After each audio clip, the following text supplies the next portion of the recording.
hindi niya alam yung inutang niya sa'yo. Di po ba? Pag nangungutang, napakabait. Pag sinisingil mo, galit. Bakit galit pag sinisingil mo? Ano po sa tingin niyo? Kasi walang pambayad.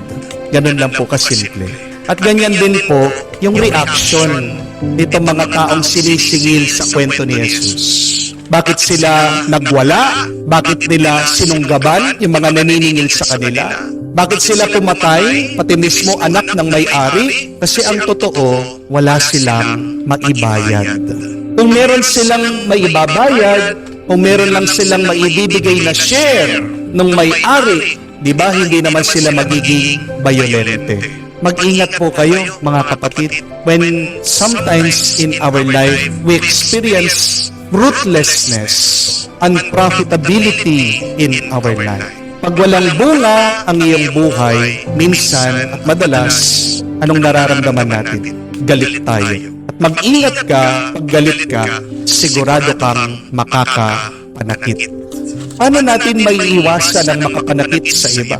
Paano natin maiiwasan ang magalit? Ano ang magandang gawin? Minsan, pagod na pagod ka, nagtatrabaho ka, nagsasakripisyo ka, pero walang bunga. Many times we experience that.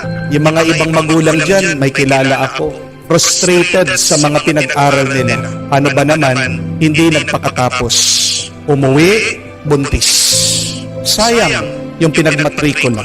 Marami po sa mga kapatid natin nasa ibang bansa, OFW. Ang tagal-tagal na nagtatrabaho, hindi makauwi-uwi dito sa Pilipinas. Anong problema? Walang ipon. Bakit hindi nakaipon? Kasi palagi, hingi lang hingi. Yung mga kamag-anak, pati pa nga yung mga kapitbahay, at saka yung mga nakaklase, nung grade 1 pa. Porket ba, naka-abroad, kala mo, milyonaryo yun. Pag reunion, pag birthday, ano lang, hinihingi. Pag hindi mo naman binigyan, nagagalit sila. Di ba? Marami din siguro sa atin nakaranas na niloko ng ibang tao, in-scam. May hinuhulugang kang bahay, may hinuhulugang kang kondo, alam mo, fully paid ka na. Pero pagkakita mo, wala pala, in-scam ka.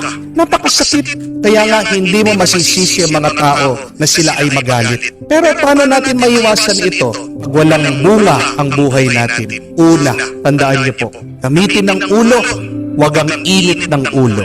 Gamitin ng ulo, wag ang init ng ulo. Ulitin nyo nga po, gamitin ng ulo, wag ang init ng ulo. Hindi magandang gabay o daan ang galit ang ating mga nararamdaman pag tayo gumagawa ng desisyon. Mas maganda na hayaan mo muna humupa yung iyong mainit galit na nararamdaman sa iyong puso at damdamin. Think straight, be wise, be intelligent. Use your mind that God has gifted to you. Meron nga pong isang kwento tungkol po sa isang lalaki nag-business ng zoo. Bumili po ng mga iba't ibang hayop, nilagay niya din sa kanyang zoo. At nung pong binuksan niya yung zoo niya, naglagay po siya ng isang karatula, sabi, entrance 300 pesos. Dinadaan-daanan lang po ng mga tao, di pinapansin. Kaya ginawa niya, binaba po niya yung presyo. Sabi niya, entrance, 200 pesos. Wala pa rin. Wala pong gustong pumasok. Walang gustong bumisita. Pinakababa-baba na po yung presyo. Sabi, entrance, 50 pesos. Wala pa rin. Walang interest ang mga tao dun sa zoo niya. Anong ginawa nitong negosyante? Nilibre na lang. Nilagay, entrance, free. Yun yung gusto ng mga Pilipino, libre. Dagsa, dumating yung mga tao, kasama yung mga kamag-anak, bit-bit-bit-bit yung mga anak, yung mga apo. Pagkapasok po lahat ng mga tao, sinara yung gate. Binuksan yung gate ng mga nakakulong na tigre at saka leon. Naglagay ng bagong karatula, exit, 500 pesos. Hindi, kumita siya. Ang problema kasi natin, pag wala tayong nakikitang bunga sa pinagpapaguran natin, nauuna kasi yung init ng ating ulo. Di po ba? But please, do not quickly be frustrated. Calm yourself. Pray to God. More importantly, ask for the grace of the Holy Spirit. Paano ka maging matalino? Paano ka maging marunong? Kung hindi sa tulong ng grasya ng Diyos. Remember, two of the gifts of the Holy Spirit are knowledge and wisdom. Meron mga ibang tao nagagalit sa mga mayayaman. Di po ba? Bakit galit? Naiingit. Pero wag mo dapat kaingitan ng mga mayayaman. Dapat pagbiliban mo nga sila. Dapat nga mamangha ka sa kanila. At mas importante, mas mahalaga, matuto ka sa kanila. Bakit yumaman yan? Hindi lang dahil nagsipag, hindi lang dahil nagtrabaho, pero dahil nag-isip. Meron siyang nakitang solusyon sa isang problema, ginawa niyang negosyo. Imbis na ikaw ay magalit, dapat umpisan mo sa pag-iisip.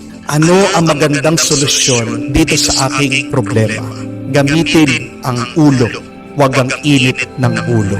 Pero pangalawa, huminto at magdasal.